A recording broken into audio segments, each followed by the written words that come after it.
right, welcome. All of the Fade to Black breaking news you need on this Monday, January 9th, 2023. I'm Jimmy Church. Let's start off with on this day in history, OTD, 1493. Christopher Columbus, sailing near what is now the Dominican Republic, writes in his journal that he sees 3 mermaids. In reality, they were manatees, and describes them as, quote, not half as beautiful as they are painted. That's right, end quote. Fate or fact? Here you go. Banging your head against a wall for 1 hour burns 150 calories. And that's your fate or fact today. Let's get to the breaking news. The video's pretty incredible, by the way. Canada's own Loch Ness Monster has been spotted once again in Lake Okanagan, going by the name of Ogopogo, and originated from the First Nations tribes of the area. The video seems to be taken off the side of a boat, and a pale, long, white-like tail can be seen going around the boat. Ogopogo is lazily swimming just beneath the surface, and a full shot of its plesiosaur-like body can be seen with what appears to be 4 flippers and a long tail like a whale or a dolphin. You've got to go and check out the video. It's incredible. I saw it on TikTok. Living quarters of NASA's moon-orbiting Gateway station will be so tiny that astronauts will not be able to stand upright inside. The International Space Station, with its 7.2 feet by 7.2 feet wide interiors, offers a luxury experience compared to what awaits moon explorers on the Gateway. NASA and its international partners plan to begin construction of the Gateway station in the moon's orbit in the next couple of years. When complete near the end of the decade, the Space Lab will be about 1/6 the size of the International Space Station, featuring 2 habitation modules. While the American Halo module may be launched as early as next year, 2024, IHAB's journey to the moon is not expected before 2027. It's basically a tube with 2 hatches. That's about it. But you do have sleeping quarters with a door that you can close. A little bit of privacy. All right. Scientists have found new evidence of early use of the Mesoamerican calendar. Hundreds of years before written evidence suggests shedding new light on the astronomical studies and practices of the ancient Olmecs and Mayans. All of this in a new study. What is ultimately indicating is that the Mayans had some very advanced and sophisticated understanding of the stars all the way back to 1100 BC. The findings of the new study will be published in the academic journal Science Advances.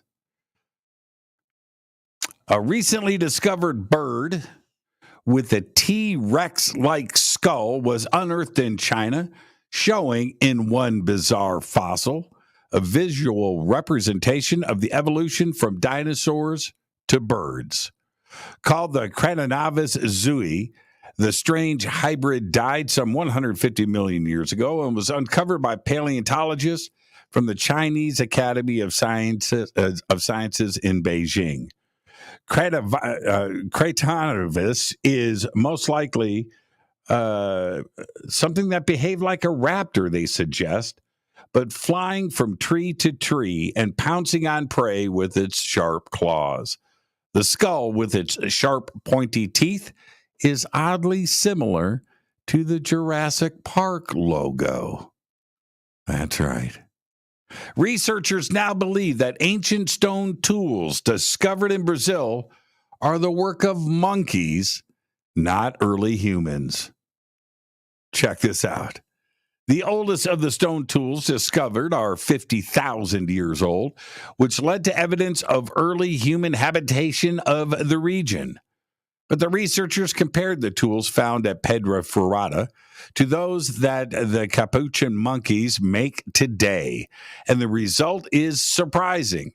There is no difference between the supposed human tools from 50,000 years ago and those produced by the monkeys today. There you go. Investigators looking into the disappearance of Anna Walsh of Massachusetts found a bloody knife in the basement of the home she shares with her husband, Brian Walsh, and has now accused him of misleading police. You see, Walsh said she took an Uber. She was going to the airport. No Uber showed up at their house. She never showed up for work. She never showed up for her flight. And then investigators found search queries on Brian Walsh's internet records for, quote, how to dispose of a 115-pound woman's body, end quote, and how to dismember a body. Surveillance video shows that instead he went to Home Depot on January 2nd and bought $450 of cleaning supplies in cash, including mops, a bucket, and tarps. Brian Walsh has just been arrested and arraigned today in Quincy District Court on a charge of misleading investigators. There you go. That's all of your Fade to Black breaking news. I threw out my back this weekend while vacuuming. Yeah, it can happen. I heard a little tick. Yep, but it's really weird. I heard another tick right before showtime, and I'm feeling a little bit better. Yeah. We've got a great week lined up on Fade to Black, and so check it out tonight. The Conscious Life Expo 2023 special that we do annually every single year is on tap for tonight. We've got a whole load of very special guests that are going to be stopping by, so you're not going to want to miss that. We've got a great week lined up. Also, today, another episode of Into the Vortex is now streaming, and this week, it's Billy Carson. That's all of your Fade to Black news for this Monday, January 9th, 2023. I'm Jimmy Church. Fade to Black breaking news is produced by Renee Newman. And with that, I have to say, go back.